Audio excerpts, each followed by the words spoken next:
Well, a very good evening to each and every one of you. Joining me, Miss Belinda Scandal, and the very lovely Mr. Michael Adams. How are you, Hello, Michael? I'm very good. How are you? I'm very well, thank you. You had a good week? It's been joyful as ever. It's been joyful. Also joining us on the sofa today. Now, this is going to be an exclusive day for us, everybody.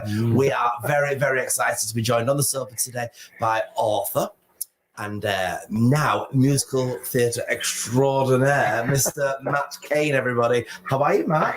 I'm all right, thanks. I'm really excited to be here. And I was just saying to you before we started recording, this is my first interview about this show. I've never talked about it before, so it's exciting. Also on the show today, everybody, we are going to be speaking to Britt and Nick, the sketch show lovely people, and they are joining us very, very soon with their gorgeous accents. Just before the show, I wish we recorded that. We actually saw one of them take off clothing.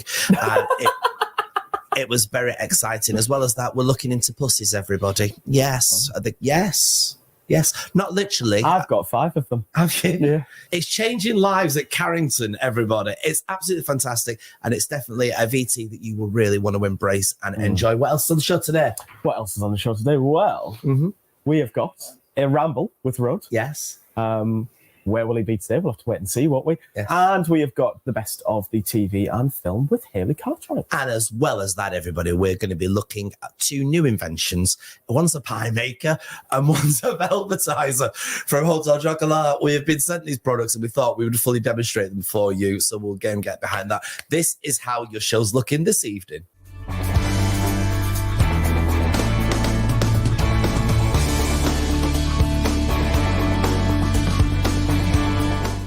Well, as far as sketch shows go touring around our beautiful country, these are definitely 2 people that you should fully watch. I say fully a lot, don't I? You do. Because I want to endorse the power of it. That's what I want to do. Fully endorse it. Fully endorse it. Joining us now is Brian and Nick, all the way from Britain. Nick, how you doing? You okay? Yeah, great. We're all right. How you guys doing? Just absorb the accent, Manchester. Absorb the action. It's So proper thin. culture. Whereabouts in the country at the moment as we speak to you? We're in our dressing room, actually, at the Soho Theatre in London right now. We've got a show tonight. How long have you guys worked here for? We've been doing sketch comedy for about 15 years, ever since we were in college together. And we had never really performed outside of the U.S., but we went to the Edinburgh Fringe Festival this August and had such a great time. Then came to the Soho Theatre in September and had a great time again. So we were like, let's come back and hit a few more cities. So it's been great. The UK audiences have been some of our best. So whereabouts in the country are you touring to and from and about, please? So we're in London until our last show is Saturday night. Then we have a show in Brighton at Commedia on Sunday night. And then we have a show in Manchester at Canvas, I believe. Yes, beautiful venue. Monday. And then that's it. And then we head home. We had to cut our tour a little bit short because we have this other writing job we're doing. So we're just doing a little mini tour right now. Just remind us of the dates that you guys are up here. It's this Monday, which is, I believe, The 6th Of March. Yes. Did you just check your calendar then, boys? Did you? That's We correct. did. Yes, we are very jet lagged and we do not know what time or day it is. It's the most important time of the day. It's your Manchester's time of the day. Now then, we've got some topics we want to talk to you about. Some very exciting topics. Look at you. You comfy there, Matt? No, I just found a sequin on my You're going to jeans. find lots in here. We fully live by the actual code of sequin in here. We really, really do. Current topics at the moment. The one I really wanted to touch on is today's teacher strike. Yes. And I wanted to know your opinion on that. Should teachers be striking? Well, I'm probably going to sound really controversial here because I'm not against striking. However, in my head, I'm going to sound really controversial. I'm going to say it. I think if you don't particularly like the job that you're doing because of the wage that they're paying, go and find another job. Well, the problem is that teachers have trained for years to be teachers, and maybe they liked the job that they were doing when they started. And what's happened is the current government has ruined that job. So they're not. So if you think that they've had below inflation pay rise for 10 years, the wages have basically fallen, and therefore loads of teachers are leaving the job. Schools are short-staffed. Nobody's doing the job properly. Kids are missing out. They're not just striking because they want more money themselves. They're striking so that education works better for all of us. That is very true. How can education work better for them then, in your opinion? What are we missing? Well, I think we need to value teachers. And I think we need to make sure that the best people are attracted to the job, because it's a really important job. Mega important. And you can only attract them by paying them decent money and treating them well. Otherwise, they'll just all leave. And we'll be left with the dregs. For everything. Yeah. I would like better pay. Well, so would I. Everybody does. But we can change our jobs quite easily because it's not quite the same thing. There's not as much riding on it. Teachers are much more important, don't you think? Did you not have teachers who changed your life, who inspired you to do... I did. And I'm all for them getting more pay. I'm not really sure whether striking is the right way Well, how can they do it if they've been trying other means for about 10 years and nobody's listened? But evidently striking's not working either for them, because it's been doing that for the last year as well. Is there too many strikes in general? Do you think we're all a bit strike happy these days? I think you've got to look at it on a case-by-case thing. And I've heard people dismiss strikers. Oh, why don't they just go and do another job or whatever? They're just lazy. I think you've got to look at what are they actually striking for. Like, for example, at train stations, they're striking for more money, but they're striking because the rail system is underfunded, is being run into the ground. They were trying to get rid of staff in all stations, so everybody had to use digital apps. And they never work, them machines. They never work. They always sell you the most expensive tickets. Yeah. You know, so there's lots of things they're striking for. I don't think you can just say it's because they want more money. It's quite funny that you should actually say that, Max. It's quite a bit of an unusual seg into something we picked up on yesterday in regards to you saying about them in train stations encouraging people, they would rather have them use those digital machines. We were out at Sainsbury's yesterday, and now in order to exit the self-checkouts, you have to have a receipt to place it on the thing so it lets you out the gate. So that goes against two things, in my opinion. A, if you don't want a receipt, you're actually helping the environment. Paper receipts, you're helping the environment, but they want you to have a physical piece of paper to be able to pass through these turnstiles. And they're trying to encourage you to use those self-service things so that they can basically get rid of the staff. Yeah, precisely. To be honest, I always go to like the person behind the till. Maybe I do. No, I like going to that because it makes you feel like you're in a proper shop then, doesn't it? Yeah, you can have a little chat and, you might get something wrong when you're putting stuff through. Do you know, there's one group of people that never seem to want to strike, and these are people that deal with animals.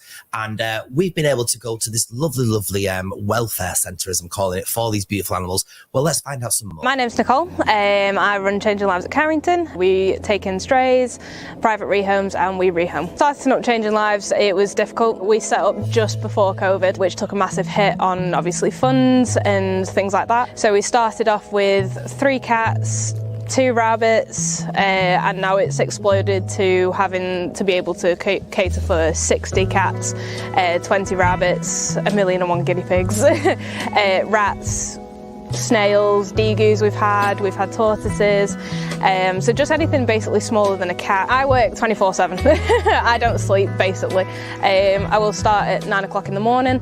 I'll finish, try to, at 6 o'clock at night, but I'll get phone calls 9, 10, 11 o'clock at night to go and pick some cats up. I went a couple of months ago to Earlham to pick up 7 cats out of a river because they'd been dumped. I've been on trips where we've gone right through the night up until the morning trying to get, these cats to safety and stuff like that. So it's a 24/7 job. Who else would take them in? If I don't, who will? And I can't think of where these animals would be if I wasn't here. We get a lot of phone calls every day to surrender cats, even rabbits. On average, I probably get 10 to 15 a day. Can you take all of them? No. My waiting list is getting into the 50s now, from people that have been contacting me for the past 3 months. I'm doing dribs and drabs. I prioritise the ones that are at immediate risk, and then obviously taking the ones that eventually that we can do. We had 70 cats at one point, and we've not got enough space for it all. So with the COVID and now the cost of living crisis, it's been horrendous. It's probably now we're at our lowest that we've ever been. The cost of living crisis is it's been worse than COVID, 100%. Throughout COVID, we were still able to rescue and rehome because we classed as essential. Mainly that we're struggling for is funds. Funds are our biggest problem.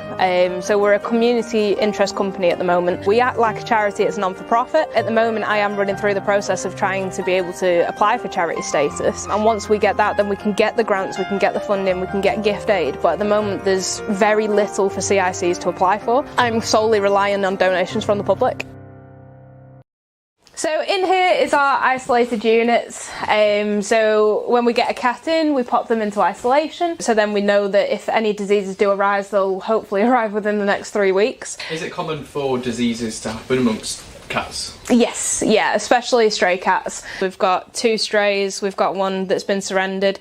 She's absolutely beautiful. She's only 6 months old, and she's pregnant, which is incredibly sad for her. Then we move over to this one. So this is what we call our small animal room. So we've got rabbits, rats, guinea pigs in here. I want to, in the next couple of months, expand to a reptile room. So I've got another unit that I'm going to be putting them into. So I want bearded dragons, tortoises, snakes, anything like that. In pen B1, we've got Caramel and we've got Cookie. He's got major teeth issues, so he constantly has to have his teeth cut down for him because he can't do it himself. He's also got a problem with his back end, so when he hops, he kind of wobbles rather than a hop. And then Cookie is just his friend. So these guys will live with us forever. Wouldn't you? Yes. These guys were surprisingly born here. We weren't expecting them. It just happened. We've got the brindle is Hope. So she is the mum of the black babies, and then John, the black one, is the dad of the babies. Now don't worry, he has had his bits off now, so we can't have any more babies. These are our rats. So these guys are coming up to 3 months old now. They're really well handled. With guinea pigs, we try to send them off in pairs or as threes, unless the adopter has one already that we can bond with. And have you got to keep track of who likes who and what their actual behavioural traits are? Yeah, super important that they all get on, because if not, it causes a lot of fighting, a lot of injuries. Yeah. So we do monitor it quite often. So in the other room, we've got cats and snails. So we've got our snails, yeah. We got these guys when they were tiny weeny. They've grown to the size that they are now. So I've got a lady who's going to donate us a bigger fish tank that we use for them. They get a bit of food, bit of substrate, water, that's pretty much it for them. They don't do much. So this is Dove. She's 10 months old and she was pregnant. We got her spayed a couple of days ago and it was found that the baby inside had calcified. And she wouldn't have passed it naturally, so we had to obviously abort that one. It was already passed, but it's a good job that we did get her spayed at the time we did, because if not, she could have been in a lot of pain. We've got Nala. She came in with 4 kittens. She got adopted with 2 of her kittens. Unfortunately, she had to come back to me after her neutering because her stitches had split. When she went back to the adopter's home, she started fighting with her kittens, which is quite common.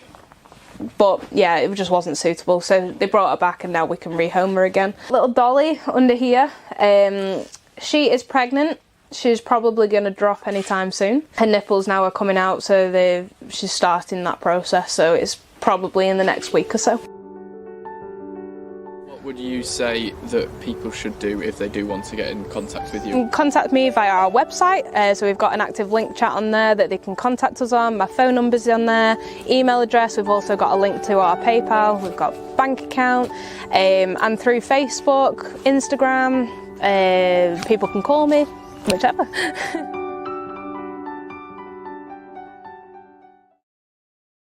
Well, if you do want to help them out at any juncture there, make sure you get in touch with Changing Lives at Carrington. Absolutely fantastic, eh? I know. I can't watch things like that because my mother's got 5 cats. Really? And I'm just drawn to animals. I'm like, I'll have that one, I'll take that one. I'm a bit of a cat lady, actually. I've only got 1, but I'd quite happily have 5. Covered in cat hair, cats everywhere. Yeah, just crawling on you. Yeah, I'd love I it. just buy fur coats. It's cheaper, actually. In the long run, it's cheaper. A fur coat with a bit of a nice shoulder padding. You're laughing, really, aren't you? Now, listen, Mr. Matt Cain, welcome to our show. We have got the exclusive, everybody, and we are slightly giddy. You have written a musical. I have written a musical with a very talented composer called David Andrew Wilson. He does the music, I do the script, and we do the lyrics together. It's called Drag Addict. Yes. And it's opening at home in Manchester on the 18th of July. It's about a nightclub on Canal Street that's struggling to survive because it's not as popular as it used to be. Yes. And the owner, a drag queen called Dolly Ravage, Oh, yes. is given a month by the landlord to turn it around. So he decides to reinvent it as a drag venue. He hires 6 drag queens and they've got a month to save this club. But what he doesn't know is, while they're pulling out all the stops to try and save it, he doesn't know that one of the queens has arrived from Atlanta, Georgia, funnily enough. Get out.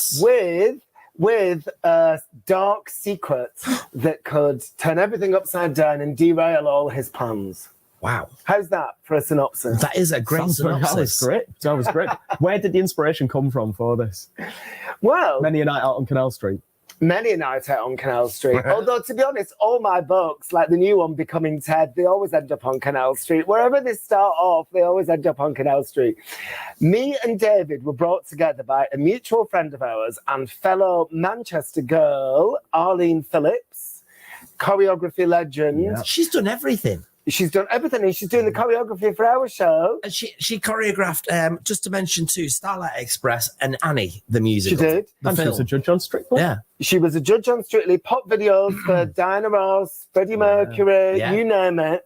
And me and David both knew her, and she wanted to do a musical set in a nightclub in the gay village in her home city.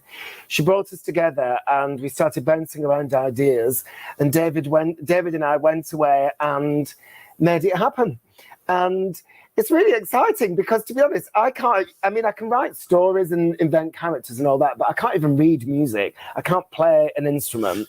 So to be involved in writing songs is like, well, I was going to say a dream come true, but I didn't dare to dream it because I can't read music. But, you know, music's always been a big part of my life, particularly the kind of music in this show. It's very much a pop sensibility, upbeat, joyous, melodic pop songs. And, you know, it's about the kind of themes of the stuff that I've explored in my books. It's about, so readers will be like familiar, people who've read my books. It's about things like learning to accept our difference that our difference is what makes us special. It's a lot of it is about how we all need a place to belong. And there's a lot about the gay scene and how important that is now, because with the digital revolution and lots of gays meeting each other on apps, and lots of people saying, well, persecution's not the same. We don't need a safe space in quite the same way anymore to shelter away from the world.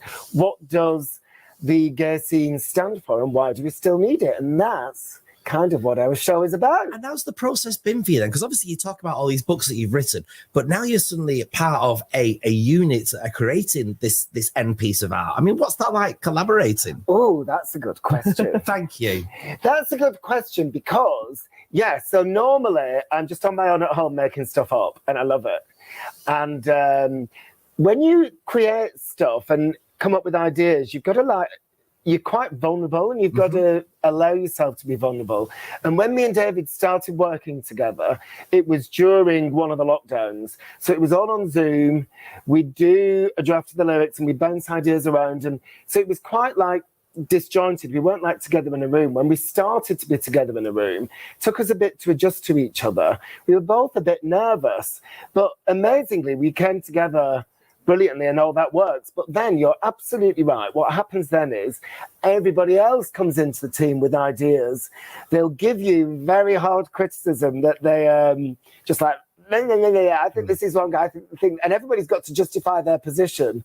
And it can be a bit of an adjustment because I'm used to just being all about me. Well, Got to get your voice heard, haven't you? You do have to get your voice heard, but you also have to listen to other people. Oh, yeah, definitely. When you're in something and you're completely immersed in it, and it's all come from here and here, or the same with David, you often can't see it objectively, and people can come along and tell you things to make it better. And yeah, it's really exciting. There's my favourite song in it is called The New Queen of Manchester. Yeah. And I always said from the beginning to David and Arlene, I said, I love those songs like New York, and what's that one about San Francisco? I left my heart in San Francisco. I said, I want to do one for Manchester, which is celebrating everything that's brilliant about the city, everything I love about the city. And the warmth, the humour, the storytelling, the down-to-earth people, the passion for social justice, all these amazing things, the tolerance, the acceptance, the diversity.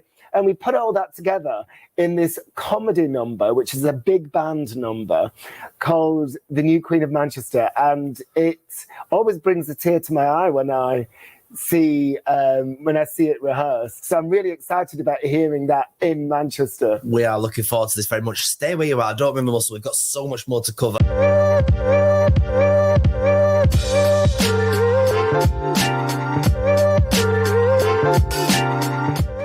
It's a really sunny day today, quite cold but sunny, and I'm here near this really nice river in Upper Mill. It's absolutely lovely.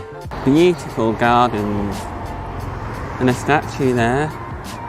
Let's go and ramble and explore some more. That's the magic about rambling and exploring. You never know where you're going to end up. I've come to more of the canal here, and guess what?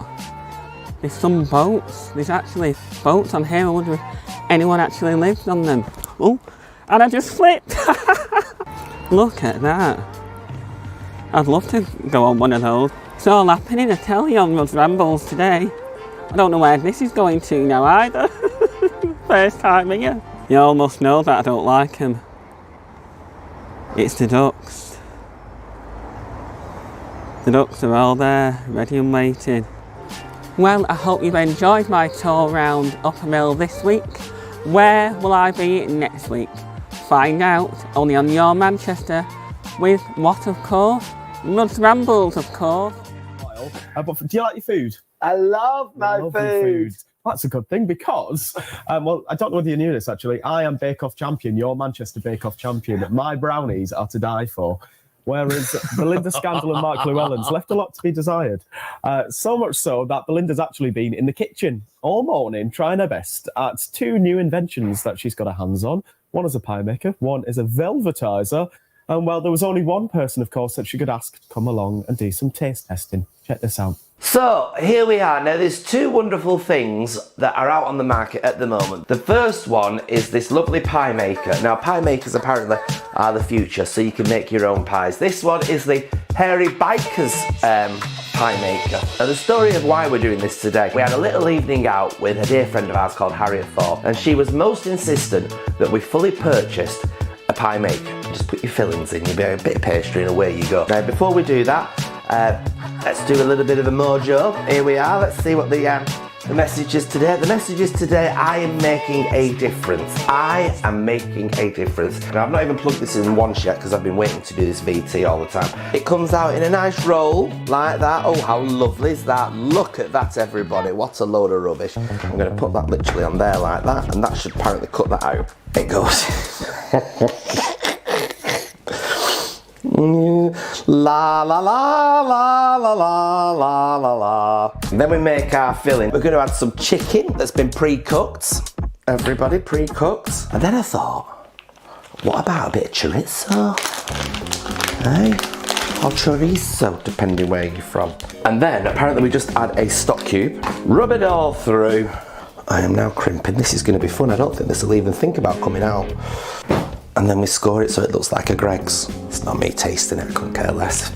Somebody's going to get food poisoning, it won't be me, so it's not a problem. Here we go. I'm plugging it in. Probably best to have a fire hydrant in place as well, isn't it? I'm now closing my lid. Okay, so let's see how that fully goes. It's beginning to smoke and steam, so I'm hoping that I've done it correct. That can't mean it's done, surely to God. Refer to the instructions book. When you're having a little cooking session, which I like to do every so often, it's always important to have the right drink. And the biggest brand over Christmas was indeed from the Hotel Chocolat, which is this velvetizer. And you put a bit of milk in it with one of their recommended coffees or chocolates, of which they've got pure varieties. It'll go there. I should say it also comes with its very own designer mugs. You fill your milk to the maximum line.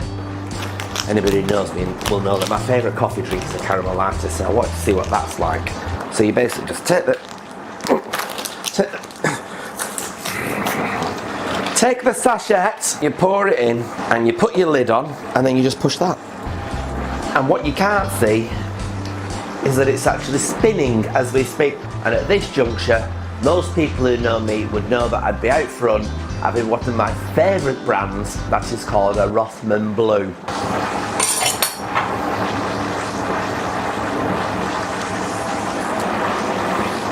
Ta-da! I've made a pie. You haven't? Oh my God. I know, but I've got to, I don't know how to get it out of the machine. There you go, right. I've got the machine. Yeah, just check. Oh God, sorry. Oh, we're free. So, I've gone through my phone book and there's one person that I know loves the inside of my pie, so I thought I'd bring him in now, everybody. It's that Michael Adams coming in. Michael Adams, come on, look. Oh, what have you been making? I've made a pie. Oh. Is it good? It says chicken and chorizo. Chicken and chorizo. Is it good? Is it? That is. It's good. Yeah. I was going to, say a little swear word. That is very good. Is it very, very good? You can wash it down. You got something to wash it down with. You can wash it down with my lovely velvetized caramel latte. Oh, I love a caramel. Will it live up to the expectations of other famous coffee brands that produce caramel lattes? Though? Only you can tell.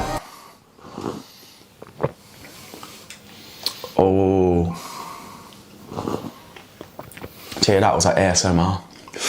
I don't do the whole fucking thing. Right, well, you can all go now. We're going to tuck into about 50,000 pies. Back to us in the studio. But that's all we've got time for today. But thanks for each and every one of you for watching this week's episode of Your Manchester.